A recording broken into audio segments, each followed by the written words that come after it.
एक ठुमक ठुमक नाचे ना कौसल्या अंगना। एक ठुमक ठुमक नाचे ना कौसल्या अंगना। आहे कौसल्या अंगना सखी है कौसल्या अंगना। आहे कौसल्या अंगना सखी है कौसल्या अंगना। ठुमक ठुमक नाचे ना कौसल्या अंगना। ठुमक ठुमक नाचे ना कौसल्या अंगना। मुहवा बुझाला चान उठवा कचरल पान।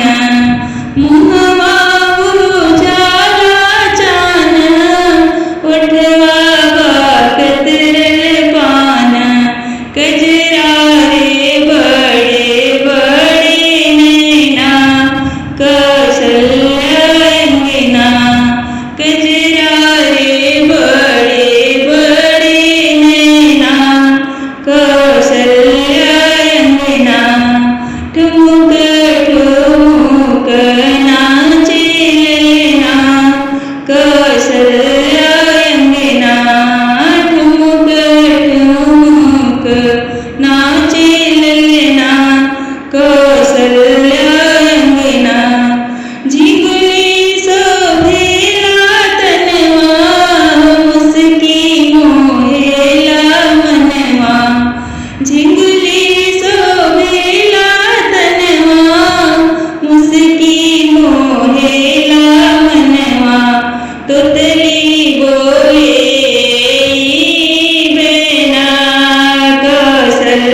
ठुमक ठुमक नाचे ललना कौसल्या अंगना ठुमक ठुमक नाचे ललना कौसल्या अंगना ठुमक ठुमक नाचे ललना कौसल्या अंगना।